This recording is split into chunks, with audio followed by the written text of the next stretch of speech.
नमस्कार, Skymet agro advisory में आपका स्वागत है। मैं हूं देवेंद्र त्रिपाठी। इस हफ्ते की एडवाइजरी में हम बात करेंगे सरसों और कॉफी फसल की बातें। उससे पहले सप्ताह भर के प्रमुख मौसमी बदलावों पर एक नजर। सबसे पहले उत्तर भारत के मौसम की बात। इस सप्ताह के दौरान उत्तर भारत के उत्तराखंड क्षेत्र में पहाड़ी इलाकों में एक दो स्थानों पर बारिश होने की संभावना है, जबकि बाकी राज्यों के पहाड़ी और मैदानी क्षेत्रों में मौसम आमतौर पर शुष्क रहने की संभावना है। हालांकि सर्दियों की आहट के साथ इन सभी क्षेत्रों में सुबह के समय धुंध छाएगी और कहीं-कहीं ओस भी पड़ सकती है। अब पूर्वी राज्यों के मौसम की बात।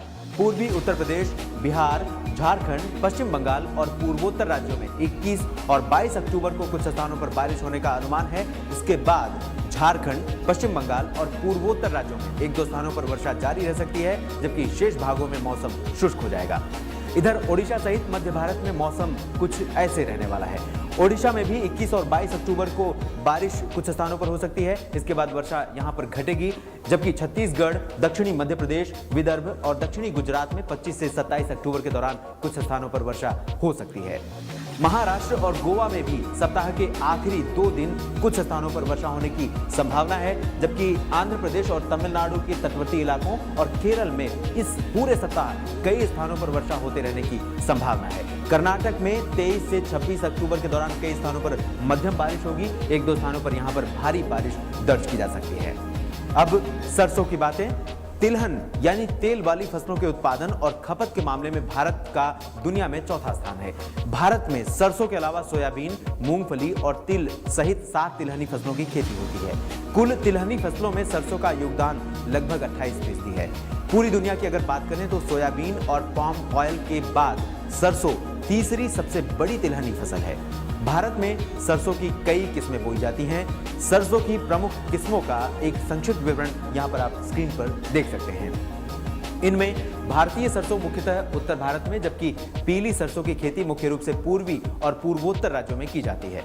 सरसों की बुआई के लिए खेतों की ठीक से जुताई होनी चाहिए ताकि मिट्टी मुलायम हो जाए और मिट्टी की गुणवत्ता पूरे खेत में एक समान हो। इससे छोटे छोटे सरसों के बीजों का बिखराव पूरे खेत में सभी जगह ठीक से होता है और फसल का जमाव पूरे खेत में एक समान होता है।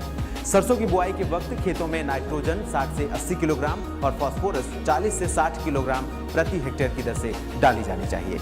राजस्थान, हरियाणा, उत्तर प्रदेश और बिहार में किसानों ने तोरिया किस्म की बुआई शुरू भी कर दी है। बाकी की अगड़ी किस्मों की भी बुआई अब शुरू की जा सकती है। इस बार देश के अधिकांश हिस्सों में भरपूर मानसूनी बारिश के कारण मिट्टी में बनी पर्याप्त नमी से अच्छी फसल होने की उम्मीद है। अब बात कॉफी की। दक्षिणी राज्यों कर्नाटक और केरल में समय से हुई अच्छी वर्षा के चलते उम्मीद है कि भारत में कॉफी का उत्पादन 9% बढ़कर 3,47,000 टन हो सकता है। अकेले कर्नाटक में 8% उछाल के साथ 2,49,000 और 115 टन कॉफी उत्पादन के आसार हैं। केरल में 70,550 टन कॉफी की पैदावार हो सकती है। तटीय इलाकों में कॉफी के पौधारोपण के लिए ये मौसम अनुकूल बना हुआ है। ये थी इस हफ्ते की एग्रो एडवाइजरी। मौसम, कृषि और लाइफस्टाइल से जुड़ी अन्य जानकारी के लिए आप हमारी वेबसाइट www.skymetweather.com पर लॉग ऑन कर सकते हैं। अब मुझे अनुमति दीजिए। नमस्कार, धन्यवाद।